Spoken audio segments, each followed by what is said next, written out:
Di tahun 2023, sudah ada 3 kasus pembunuhan terkait kasus dukun penggandaan uang yang cukup menghebohkan. Sebelum kasus Mbah Slamet mencuat, ada sebuah peristiwa yang dikenal dengan kasus Wawon CS. Tipu daya yang dilakukannya adalah mengiming-imingi korbannya dengan ilmu supranaturalnya yang mampu menggandakan uang. Korban Wawon CS ini rata-rata adalah para tenaga kerja wanita yang bekerja di Timur Tengah. Dalam mengungkap kasus ini, polisi menemukan 9 mayat di lokasi terkubur yang berbeda-beda. Masih di bulan Januari 2023, berlokasi di Gresik, Jawa Timur. Tersangkanya adalah Mulyanto alias Mbah Yanto. Modusnya lagi-lagi dengan cara membohongi korban yang berjanji dapat menggandakan uang. Dalam menjalankan praktiknya, Mulyanto menggunakan darah. Darah ini digunakan seolah-olah keluar dari jenglot dan uang yang disetorkan korban akan menjadi berlipat ganda. Uang yang digunakan tersangka ternyata hanya uang mainan dari berbagai pecahan mata uang. Tahun 2007 di Lebak, Banten, tersangkanya dikenal sebagai Dukun Usep. Korban nyawa melayang akibat tipu-tipu praktik ini berjumlah 8 orang. November 2021 di Magelang, Jawa Tengah, pelaku membunuh 4 orang dikarenakan sang dukun didesak untuk segera menggandakan uang korban. Pelaku dikenal dengan nama Dukun Is. Kepolisian Banjarnegara telah menemukan 12 orang korban dukun tipu-tipu Mbah Slamet. Namun pihak kepolisian masih kesulitan untuk mengungkap identitas para korban yang tewas terbunuh Mbah Slamet. Oke, 12 korban ini apakah memang dibunuh dalam waktu yang bersamaan atau ada dalam jangka waktu tertentu? Nah, ini berdasarkan pengakuan dari Mbah Slamet itu. Mbah Slamet ini memang banyak lupanya daripada banyak ingatnya. Ini terlihat kalau dari pengakuan dia melakukan eksekusi pembunuhan ini sejak tahun 2020. Itu yang 2020. Dia ingat ya. Untuk tiap-tiap korban itu sudah tidak ingat lagi dia. Berapa jangka waktunya atau sebulan 2 bulan gak ingat. Henry pun tak menyangkal jika kasus dukun tipu-tipu ala Mbah Slamet ini terbongkar dikarenakan adanya laporan orang hilang.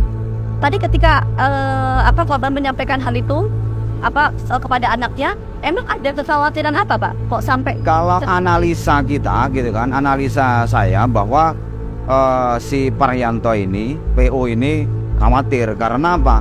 Kalau saya lihat dari hasil pemeriksaan, si korban ini, si Slamet ini ketika melakukan ritual itu kan di malam hari, Mbak. Di malam hari. Sekitar pukul 8 malam.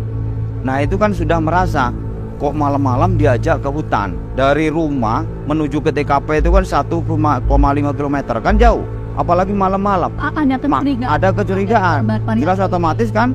Ini analisis ya. Kalau kita langsung fix kan nggak mungkin karena korban sudah meninggal dunia. Kalau kita tanya langsung sama tersangka otomatis akan berubah-ubah. Tapi analisis kita ketika dibawa malam-malam menuju ke tempat tebing-tebing seperti itu, dia khawatir, makanya dia WS seperti itu. Itulah awal mulanya pengungkapan kasus tersebut. Akhirnya kita cross check. Lalu siapakah sebenarnya Tohari alias Mbah Slamet? Lalu bagaimana Mbah Slamet menjalankan aksi tipu-tipu kepada para korbannya? Dan bagaimana Mbah Slamet membunuh para korbannya? Baik, Mbak, ini berdasarkan informasi dari tetangga. Tetangga itu melihatnya bahwa Mbah Slamet ini seperti orang biasa saja. Tidak memiliki kemampuan kepintaran atau orang pintar, nggak ada. Sudah saya tanya kepada tetangganya seperti itu, seperti orang biasa saja. Tapi yang datang itu kan dari luar Banjarnegara. Nah, luar Banjarnegara ini menganggap dia ini seorang dukun, seorang pintar. Sedangkan orang Banjarnegara sendiri menganggap Mbah Tohari ini orang biasa saja. Mungkin karena iklan, Mbak ya. Makanya kemarin sudah kita tangkap itu kan, si BS kan itu kan, itu sebagai perantara, memberikan informasi, mengiklan di Facebook bahwa ini ada orang pintar namanya Mbah Slamet, bisa menggandakan uang, orang tertarik. Tapi orang Banjarnegara sendiri sementara saat ini tetangganya pun menganggap seperti orang biasa saja. Mungkin orang luar menganggap orang pintar lah. Kalau kita orang pintar. Ya, karena pemasaran tadi ya, Pak ya. Kan gitu kan, ya. Orang luar. Tapi jejak digital si tersangka ini pernah melakukan tindak pidana di Pekalongan tahun 2019. Jejak digitalnya ada itu. Pidana pemalsuan uang, Pak. Dia residivis dia itu. Fakta yang kami kumpulkan di lapangan bahwa Mbah Slamet yang merupakan seorang dukun pengganda uang yang saat ini juga telah ditetapkan sebagai tersangka pembunuhan berencana menemui dan melakukan proses ritual di rumah keluarga Mbah Slamet. Melalui wawancara kepada kami, Mbah Slamet juga menyampaikan bahwa kegiatan sebagai dukun pengganda uang dijadikan sebagai salah satu cara Mbah Slamet untuk mengelabuhi para korbannya. Saksikan terus Fakta setiap hari Senin pukul 8 malam hanya di TV.